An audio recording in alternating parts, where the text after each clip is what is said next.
Écoute-moi bien. Si tu crois que tu contrôles ta vie, commence par observer une seule chose, tes réactions émotionnelles. La plupart du temps, ce n'est pas toi qui décides. C'est ta peur, ta colère, ton passé, tes automatismes. Et tant que c'est le cas, parlons franchement, tu n'es pas libre. Les émotions ne sont pas le problème. On nous a appris à avoir honte de nos émotions, à les cacher, à les étouffer, à faire comme si tout allait bien. Erreur. Les émotions sont une force vitale. Sans elles, tu serais une machine. Elles te mettent en mouvement, elles signalent quelque chose, elles parlent à ta place quand tu refuses d'écouter. Le vrai problème n'est pas l'émotion. Le problème, c'est l'absence de conscience. Quand tu réagis, tu n'es plus aux commandes. Observe-toi. Une parole te touche, tu t'énerves. Une situation t'inquiète, tu fuis. Une peur apparaît, tu bloques. Un souvenir remonte, tu rumines. À ce moment précis, tu ne choisis rien. Tu obéis. C'est ce que j'appelle l'esclavage intérieur invisible. Tu crois agir, mais tu réagis.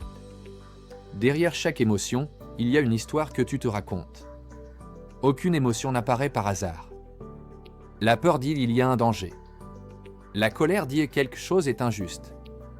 La tristesse dit j'ai perdu quelque chose. Mais ces histoires ne sont pas toujours vraies.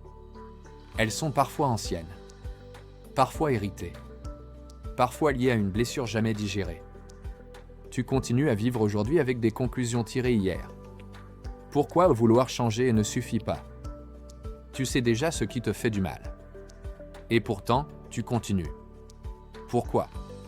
Parce que ton cerveau fonctionne par répétition. Ce qui a été vécu intensément s'est inscrit profondément. Ce n'est pas un manque de volonté. C'est un automatisme.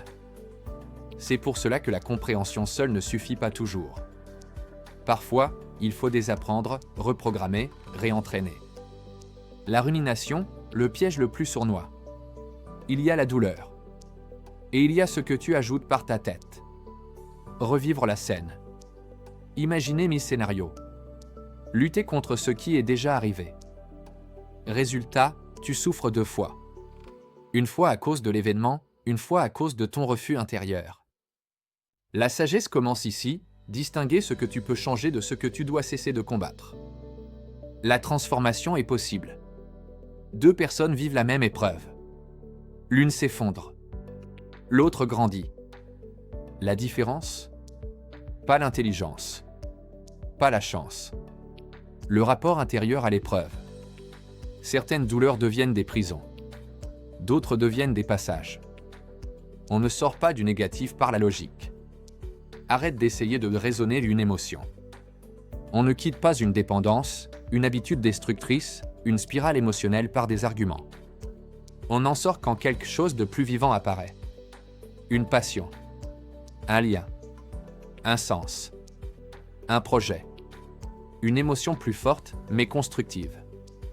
Crée consciemment du positif, sinon ton cerveau créera du négatif. Ton cerveau est programmé pour chercher le danger. Si tu ne lui donnes rien de nourrissant, il te nourrira d'angoisse. Respirez consciemment.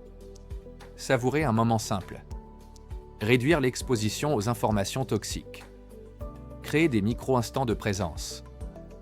Ce ne sont pas des détails. Ce sont des actes de survie psychique. Méditer, ce n'est pas fuir, c'est reprendre le volant. La méditation t'apprend une chose essentielle, tu n'es pas tes pensées, tu n'es pas tes émotions. Tu peux les observer sans t'y noyer. Et à cet instant précis, quelque chose bascule, la réaction devient choix.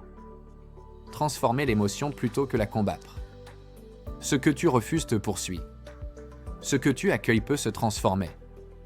Quand tu mets de la présence, de la compréhension, de la lumière là où il y avait de la confusion, quelque chose change. Pas magiquement. Progressivement. Réellement. Conclusion. La liberté intérieure n'est pas un don. C'est une compétence. Elle s'apprend. Elle se travaille. Elle se cultive. Et elle commence le jour où tu comprends ceci, tu ne peux pas empêcher l'émotion d'apparaître.